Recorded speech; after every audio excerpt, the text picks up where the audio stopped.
क्या होता है जब कोई फिल्म सिर्फ एक फिल्म नहीं रहती, बल्कि एक एहसास बन जाती है, एक ऐसी धुन जो हर किसी की जुबान पर चढ़ जाती है। आज हम ऐसी ही एक फिल्म सैयारा के हर एक हिस्से को परत दर परत खोलकर देखेंगे और समझेंगे कि इसके पीछे का वो जादू था क्या। तो सवाल यही उठता है कि आखिर वो क्या चीज है जो एक कहानी को एक कल्चरल फिनोमिनन बना देती है। चलिए सैयारा की इस केस स्टडी में इस सवाल का जवाब ढूंढने की कोशिश करते हैं। तो चलिए इस सफर को हम 6 हिस्सों में समझेंगे। एक नए सितारे के जन्म से लेकर फिल्म का संगीत कैसे बना, बॉक्स ऑफिस के आंकड़े क्या कहते हैं, लोगों को ये पसंद आई या नहीं, और वो एक गाना जिसने दुनिया भर में धूम मचा दी।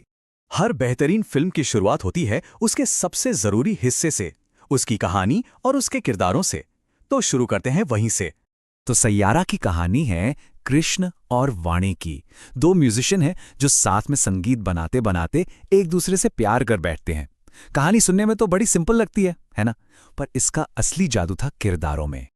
और जब किरदारों की बात हो ही रही है तो फिल्म की लीड एक्ट्रेस अनीत पड्डा को लेकर एक सवाल सबके मन में था कि क्या वो भी किसी फिल्मी परिवार से आती हैं? जवाब एक शब्द में, नहीं, बिल्कुल नहीं।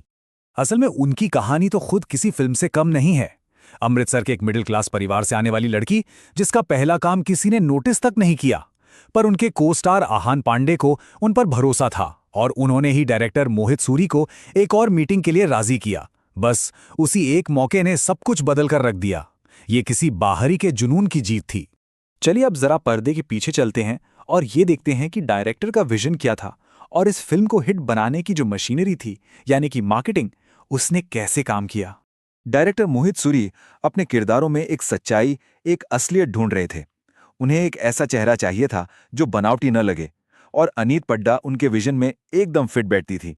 फिल्म की मार्केटिंग स्ट्रैटेजी भी काफ़ी अलग थी। पता है, ये फिल्म पहले आशिकी 2 का सीक्वल बनने वाली थी, पर बाद में इसे एक बिल्कुल नई कहानी की तरह बनाया गया। और सबसे बड़ा दाव ये था कि लीड एक्टर्स ने रिलीज से पहले कोई प्रमोशन ही नहीं किया। जी हाँ, कोई भी नहीं। मेकर्स चाहते थे कि दर्शक जब कृष्णा और वाणी से मिलें तो वो पहली मुलाकात सीधी बड़े पर्दे पर हो, ताज़ा और जादुई। ये एक बहुत बड़ा रिस्क था। तो सवाल ये है कि क्या ये रिस्क काम आया? इस सवाल का जवाब आंकड़े देते हैं।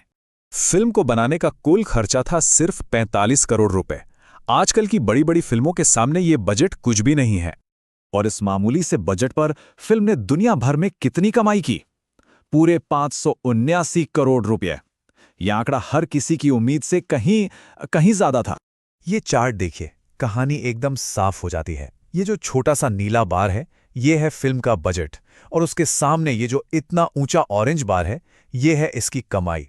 ये सिर्फ एक हिट नहीं थी, ये एक ब्लॉकबस्टर सुनामी थी। पैसा तो फिल्म ने बहुत कमाया, पर क्या लोगों के दिलों में भी जगह बना पाई? चलिए अब देखते हैं कि क्रिटिक्स और आम जनता की अदालत में सैयारा पास हुई या फेल। और यहीं पर कहानी में एक बहुत ही मजेदार मोड़ आता है। देखिए, क्रिटिक्स को फिल्म ठीक ठाक लगी, 67% का स्कोर दिया, लेकिन दर्शकों ने तो इसे हाथों हाथ लिया, 90% का जबरदस्त स्कोर। मतलब साफ था, फिल्म का कनेक्शन सीधा जनता के दिल से हुआ था। इंटरनेट पर एक तरफ तो फैंस ने फिल्म पर खूब प्यार लुटाया। एक यूजर ने लिखा कि ये जोड़ी ताज़ी हवा के झोंके जैसी थी, जिसकी केमिस्ट्री में एक अलग ही बात थी, बहुत नेचुरल। लेकिन सिक्के का दूसरा पहलू भी था। कुछ लोगों को ये फिल्म इतनी नापसंद आई कि एक ने तो इसे सबसे बोरिंग फिल्म तक कह दिया। उनका मानना था कि ये कबीर सिंह, रॉकस्टार और आशिकी 2 का एक मिक्सचर है। मतलब लोगों ने या तो फिल्म को बहुत पसंद किया या फिर बिल्कुल नहीं, बीच का कोई रास्ता ही नहीं था। लेकिन हाँ, फिल्म का एक हिस्सा ऐसा था जिस पर सब एक मत थे, जिसे सबने पसंद किया, और वो था इसका संगीत। खासकर टाइटल ट्रैक सैयारा ने तो जैसे इतिहास ही बना दिया। ये गाना सिर्फ इंडिया में ही नंबर 1 नहीं रहा, बल्कि यूएई और यूके के चार्ट्स पर भी टॉप पर पहुंच गया। और तो और दुनिया के सबसे prestigious music chart billboard global 200 पर भी इसने टॉप 10 में अपनी जगह बना ली। और ये एक हिस्टोरिक मोमेंट था। सैयारा स्पॉटिफाई के ग्लोबल टॉप 50 चार्ट के टॉप 10 में पहुंचने वाला पहला हिंदी गाना बन गया। इस एक गाने ने भाषा की सारी सरहदों को तोड़ दिया था और एक ग्लोबल एंथम बन चुका था। फिल्म की कहानी थिएटर पर खत्म नहीं हुई, बल्कि इसे एक नई जिंदगी मिली डिजिटल दुनिया में, जहां इसका जादू और भी ज्यादा लोगों तक पहुंचा।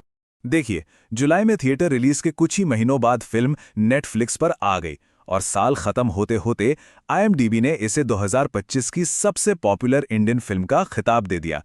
इसने अपनी जगह इतिहास के पन्नों में पक्की कर ली थी। तो सैयारा की ये पूरी कहानी हमें एक सवाल पर लाके छोड़ देती है।